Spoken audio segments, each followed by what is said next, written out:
Is there a way out? Can I change my brain? Am I just a victim to who I am? I'm your host, Steve Sisler. Stay tuned for another episode of Behavioral Insights.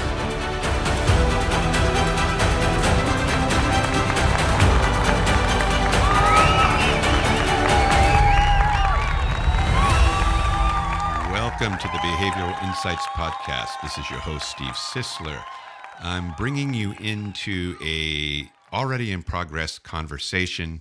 It's a debriefing I had. It lasted about 90 minutes the other day with a client that's being coached by another organization, but they used me to help him understand how he's wired so that they could coach him better. They are also on the call, and I'm letting you listen into this situation where we have an exaggerated future thinker who has all his eggs in the basket of his future, and then what that can mean for your life. He's an entrepreneur. He started multiple businesses, and he's experiencing some issues. I bring them all out on this call. It's unbelievable. I hope you love it. So we're going to get right into it now. Here is this conversation. Which is a waste of energy. You want to put all your eggs in the basket that actually holds something, not in the basket that's got rips and tears in it. Then all you're doing is spilling eggs and picking them up and trying to put them back in and running around trying to find material to fix it. So what happens is when you think about your own value in the world, you have negative feelings about much of it and spend all your energy thinking about what those things are. It's like me coming over your house for dinner and you make me spaghetti and I say, damn, this is like the best spaghetti sauce I've ever had. Your first thought is, should have cooked the pasta a little bit longer. Rather than, yeah, I know it's a great recipe. And now all the attention is off of what is, so you'll never be able to capitalize on it. That's what can happen. The next thing is your work. This is known as role awareness. How clearly do you know what you're good at doing? How clearly do you know what you need to do in the world to be functional in your role? You have good, strong clarity here. But you're 85% negative about your current social and work function in the world. You're looking at everything that's wrong with it. Okay. Now you see, there's a pattern here. The world scores and the self scores all work together. They work together. So look, you got down here, you got 2 negative and then 100% positive. Remember what this is? We talked about structured thinking is about what we should do, how things ought to be. You should stop at the stop sign or never pull the red lever while that fan is turning. Your brain goes, why not? Rather than, oh, okay, let me write that down, okay? Because you're an alternative thinker. So that's a future dimension. This is a present dimension, and this is infinitive. Infinity, my grandmother's died, but I still have the Afghan she made me, and when I wrap myself in it, I can feel her love. She hasn't been here for 30 years. So feeling is interdimensional. There's no time on that. Tasks, there is time on it, and it's now. Get it done. Get it done right now. And then this is future. When you get to the stop sign, you should stop the car and look both ways and then go. So the same thing happens in your self direction. Your infinitive view of yourself, your current work environment right now, and where you believe you're going in the world. You don't know. You're 16. You're a 16 here in this math. That doesn't show anywhere in this, but I just know from the algorithm.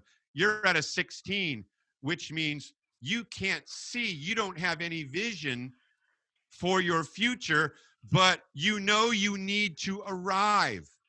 All your energy is getting there, but you don't know where there is.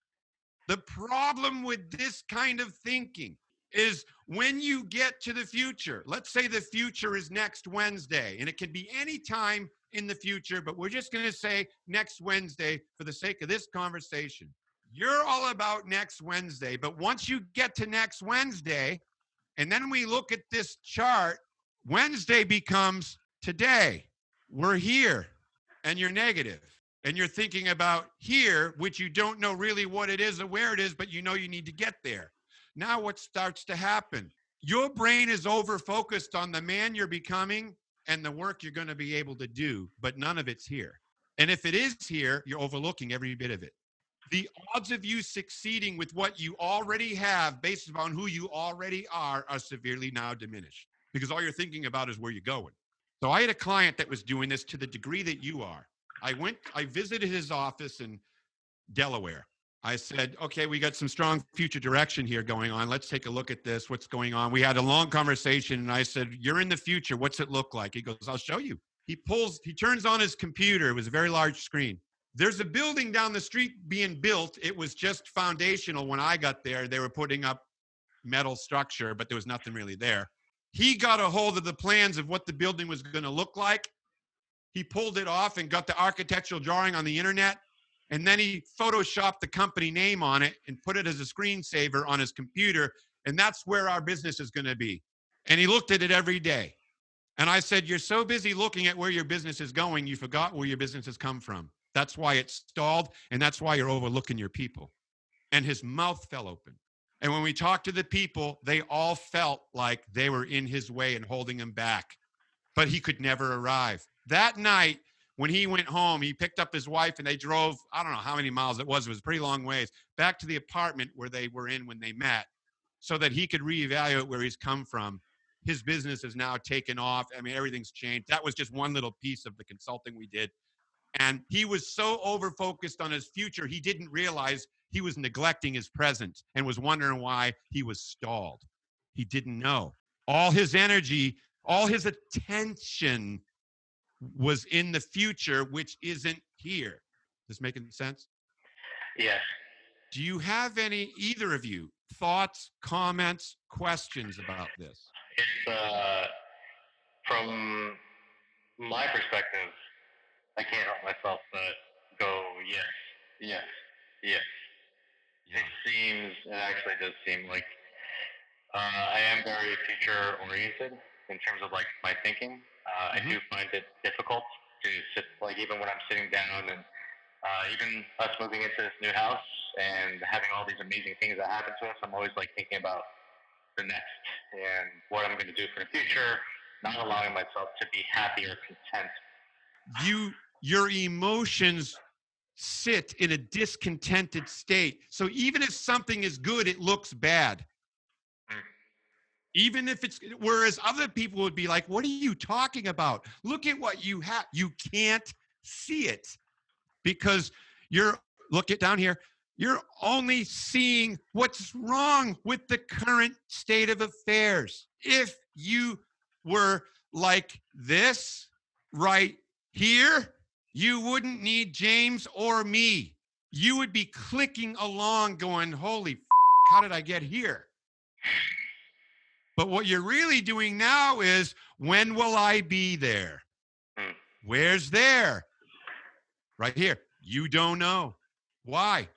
Because it's not real. It's imaginary. What's happening is you could be suffering from your extensive imagination. Your imagination is vivid. You're super unconventional. You have amazing scores when it comes to capacity for being creative and all kinds of things. It's a lot there. You're the only one in the dark. Where you want to go, you think will make you somehow some better man, father, husband, entrepreneur, whatever the hell you want to pick.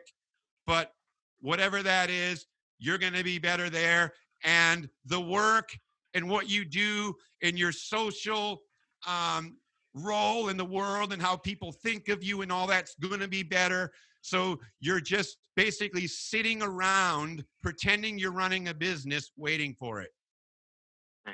But you don't know what it is. And the reason why you don't know what it is because you've built it in your mind, because you're really good at that. So rather than taking that ability and coming up with an amazing concept, being content with that concept and building something around it in the now, you're using that as a springboard for what could be, and that never shows up. So you feel like you're lacking purpose in the world. This is what I call Dorothy Syndrome. If you ever saw The Wizard of Oz as a kid, at the end of the movie, when she finally she wakes up from being unconscious from the broken glass of the window frame that hit her in the head. she's sitting on the bed and she's looking around the room and she's going, and you were there, and you were there, and you were there. Oh my God, and Toto. And she grabs the dog, she holds it in her arms, she goes, it took me all this to realize everything I wanted was in my own backyard. She had to go somewhere over the rainbow to find out it didn't exist. And when she came home and woke up, it was already there. That's what your brain runs the risk of doing, if it isn't already doing it. It's really how you're wired up to be really good at doing that. And the only way you can stop it is to know that's what's going on. And to now start to put your attention here and here. Well, both of these right here. So people like you don't write diaries, they write desirees. You see, it's all that what's desired, it's all in the future, and you're trying to take your resources to get there. But you end up emotionally getting ahead of yourself, and then you outrun yourself, and you can outrun your functionality. You can actually outrun your current business and leave it behind, and get out from behind the wheel of your current business and get behind of the wheel in some imaginary vehicle, not even knowing where it is going. But your brain's like, well, at least it isn't here. But here is where all your money-making capacity is. Here is where all your relationship building can occur. And here is where all your self-esteem can be built or realized. Because what happens is your human value doesn't scale. I don't care if you have a pacifier or a PhD. We're still going to rescue you if you're in a burning car. So that never changes. So those things are where I would recommend you start putting your attention. And what can happen when that happens is you have the Dorothy experience, and you wake up and you look at things a little differently. You start realizing where you were. Remember that famous line in Rocky, never forget where you came from. Never forget what got you here. Remember that? And that's why he always was winning his fights, because he always kept his mind not in a future where he wanted to go. He always kept his mind on where he was. And therefore the future, the present was always the future. The present was always worth living for and fighting for, because his mind was where he came from all the time, not where he thought he might be going. And as soon as he thought he was all that, he got his face kicked in. And that's the whole moral of the Rocky story. And in the end, he ends up back in his neighborhood and happy. Okay, so there needs to be a little bit of you know how if you have you crick your back, whatever, we go to the chiropractor to get in, quote, adjustment, right? Yeah. So your brain needs adjusting. So what I recommend for adjusting your brain, I would begin out of all of this, the best place to begin is with the self, because that's everything. That's the hub. Everything else comes out from that. What you do, you see, it's who you are, what you do, where you're going. You got no energy and attention in who you are. You got no energy and attention in what you do. You have all your energy and attention in where you're going. Well, that's the only thing we don't know. So that's a waste of time. So we want to get the attention back. Just like over here, it's people, things, and ideas about people and things. People first, things second, ideas third. That should always be the way it goes for the greatest amount of success. Here's an example. Person drowning 100 yards off from the beach in a rocky area where nobody wants to go with their boat because it's too dangerous. And there's signs everywhere that say 5 miles an hour on the water. And you're standing on the beach with a brand new jet ski and somebody's out there drowning in the rocks. Okay, save the person, wreck the boat, break the speed limit. Okay, that's how it should go. But what some people do is, I ain't breaking the boat and I ain't going to break the speed limit. And what's swimming out there when all the signs say don't do it? So that would be tasks first, structure second, people last. So that would be the opposite of what you got. You got people first. That's where your focus is. So you could be comparing yourself to other people. Mm-hmm. You could be seeing what they got and where they are, and then you look at what you are, and well, that sucks. And what you're doing, well, that ain't great either, but maybe I'll get to where they're at or even surpass, blah, blah, blah, blah, blah. So this is what starts happening. You could just play these things against each other and come up with all kinds of crazy scenarios. So here's something you can do. It's like an exercise you can do. Yeah. 3 to 5 times a day, whenever you finish accomplishing a task, you have to stop and make a celebration of that accomplishment. It might mean you put some gas in the car, you get back in the car, you start it up, and you're ready to go. And then you stop for a second and go, hold on a minute, I'm going to celebrate. Let's say you're in the car by yourself. You either squeeze your arms in front of you or hug yourself, and then you say out loud, excellent job. We just accomplished another good task today. That's another win for us, filling the car up with gas. Just like that. Now, what you just did is you made a commitment to an idea about yourself. And so the brain is far more committed to what it says than it is to what it thinks. That's why we have wedding vows and not wedding thoughts. Because vows create commitment. If I want you to commit to the crime, I'm better off if I get a confession out of you, right? So when you start saying, good job, that your brain is building neural pathways around that idea. And after, it'll take actually, if you did it 5 times a day, it would take you about 18 months of doing that 5 times a day. What starts happening now is you're now starting to see the value in who you already are. And so rather than focusing your attention on who you're not, you're forced to focus your attention on who you are by doing and saying 3 to 5 times a day. And it starts to change the way you think about you. That would be one way to do that. Yeah. Another way to do that is to email 20 people and ask them to send you back 5 bullet points of value they see in you as a man, a father, husband, entrepreneur, whatever. Just ask them. And then you end up with 100 bullet points about your value in the earth right now as a person. So this isn't about what you're doing. This is about who you are, where all the energy comes from. You write all those out, all those bullet points, and then you get into an MP3 player in your phone or what have you, and you read it to yourself out loud and make a recording. And you read those things. If you really want to get technical, you go online and get a dictionary definition of these things, and you write it out with your hand, not typing, on paper, and then you read the whole thing to yourself. Might take you 30 minutes to read it all and record it and then listen to it twice a week on headphones before you go to sleep. And all you're hearing is you in your own voice saying, you are a creative, imaginative person. You're just reading what everybody has been saying. And you're forcing your brain to focus on you and what you are as a human being. That's how. So now what starts to happen is you start developing an appreciation, not for what you aren't, but for what you are. So you no longer begin to put all your focus on what's missing. You're now focusing on what's already present, because those are the tools you need to do what you need to do. And this just takes time. It takes time, but if you're consistent and you know what's going on and you're working at it, it can create great change. And what happens is now all of a sudden you're thinking about a situation and you're like, well, I could do that right now. Like, what am I waiting for the future for? I already have that capacity to do that.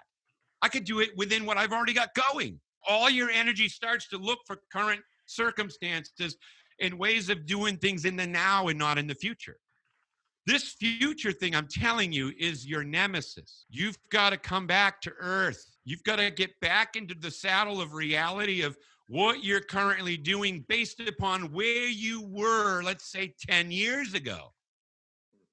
To see the trajectory, you should create a timeline. You should go back 20 years, like a number line, and go back 20 years and say, in this year, 80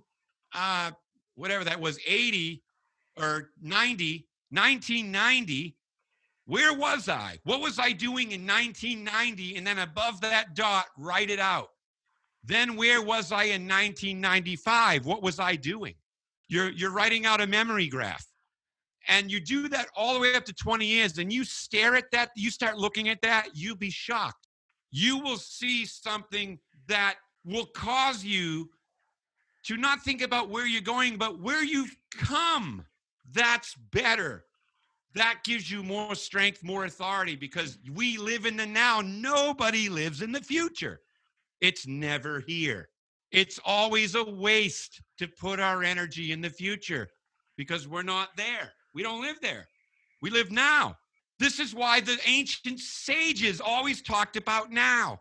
Shoot, even in the Bible, it's like Moses telling God, who do I say sent me? He says, tell them I am sent you. Like, what does that mean? That's what that story's trying to tell. It's always about now. That's where the energy is. That's where the fix-its take place. You can't fix the future. It ain't here. You can only fix the present. You can only work on the present, and you can only grow out of the present. You cannot grow out of the future. You can't change in the future. Change isn't change until it's changed. That's so profound, but nobody thinks about it. You can't change anything until you're in the now. So if you don't fix this, you can consult with James till you're blue. It will do nothing. Like, this is what's got to be fixed. Yeah. And I'm telling you, when you do, it'll change everything because you'll be able to, because you're focused on what can change, because the only things that can change are what's happening right now. Cool. Okay. I know this is a lot. Yeah. I know it's a lot, but you got it recorded. Yeah. And I've been taking notes. Overwhelming. Yeah. And agreement. I live my life. I do live my life like very much rooted in the future. Mm-hmm. Of the things that I hope one day to bring about into the world. It's more appealing to me to plan out the future than it is to actually sometimes do things in the present. I'm going to tell you something that you're going to find it very difficult to believe. It's because you don't appreciate you in the current state that you're in. Yeah. So you're waiting for that person to show up. But I'm telling you, he never will. You are already the person you're hoping and desiring to be. You just don't know it. And maybe I'll go more into it when I start realizing it. When you begin to realize that, you will be chomping at the bit for what you're already doing and completing it. Remember, you're a better starter than you are a finisher. You'll get bored easy. Mm-hmm. But that is a trick. That's an illusion. You have to finish what you start if you want to start something new, or else it's not new. Mm-hmm. Because you never finished what you started the first time. So there's no new start. There's just fragments of what is, but you don't know it. It's like a constant process of restarting. Yes. Start, stop, start, stop, start, stop, start, stop. So how we doing? How we doing? Well, I'm really not going anywhere. It's like making a lot of splashes, but no swim. It's like being busy, but unproductive. It's so, yeah, it's almost surreal to hear this to a certain extent. No, let's just say that I'm somewhat speechless. I guess you could say that. But I have this want to just improve on the things that improve on kind of like my own perception of myself. Okay. You're like a car battery, man. Positive and negative. Nobody goes out to the car in the morning and breaks off the negative post on their battery so the car will run better. It doesn't run at all now. There will always be negative charges in your life, and that's what makes your car run. Focusing on the negative charge causes your car to stall. You capitalize on the strengths and you embrace the weakness, and your car runs. That's it. It's a mindset. And I'm not into all that mindset stuff to the point of where it's just a bunch of hokey. But there is enough truth in it to warrant the conversation.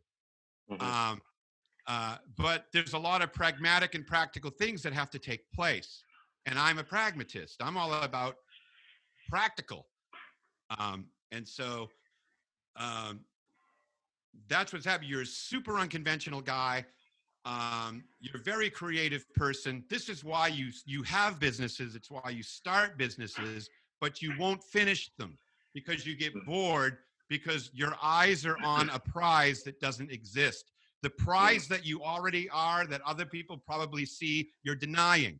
And the day you embrace it, and you'll be able to get on with it in a way that's more functional and real and impressive. Mm. And it's not going to be easy. Agreed. Because when we stop this and tomorrow shows up, you're going to be tempted to move away from it into the future again. Well, that's the natural tendency in general, right? And you said it takes like 18 months. Yeah. Yeah. You're a candidate. I think James will be happy to hear that. All right. We're going to stop it right there. Anyway, I wanted to let you listen in on a debriefing. Now that wasn't consultation. I know it sounded like it a little bit, but the individual there that you hear, the name James, he's the consultant.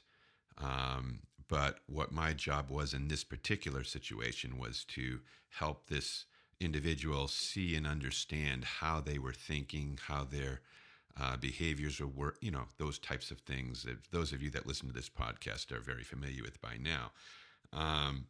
But I needed to get him in a position of understanding himself so that when they move forward together, he's going to be able to know what he's dealing with in and of himself. And that's extremely important. So I really appreciate you tuning in. The editing on this took forever, and there's a lot that I took out of that that you didn't hear, and I pushed it all together to make it quicker so there were no long pauses, and there were some conversations in there I removed that I just, for privacy, didn't want anyone to hear, and I disguised his voice. So I needed to make this as generic as possible. You just have to do that, protect people and their dignity and what have you. But anyway, super fun. It was a really great time. I hope you're listening and getting a lot out of these sessions. Let me know. Make some comments. I don't get a lot of those in the feed. But if this is something that helped you or, whatever, because it's good for me to have direction from my audience as to where you want to go with these things. So anyway, thank you. I thank all of you for your listenership and for your faithfulness. It's real important. I enjoy sharing these types of things. I'm letting you know that our HVP, which is what I was talking about in this particular call mostly, was the HVP, the Hartman Value Profile, our rendition of that. And we have that on a brand spanking new online module that's going to be available probably Monday. I think you'll be listening to this today, which is going to be Friday. So pretty cool. So it's extensive, not the test or the assessment itself, but the depth of what it can mean for you, and so forth. So anyway, blessings to all of you. Thank you for tuning in. Until next time, you have been listening to Steve Sisler, and this has been Behavioral Insights.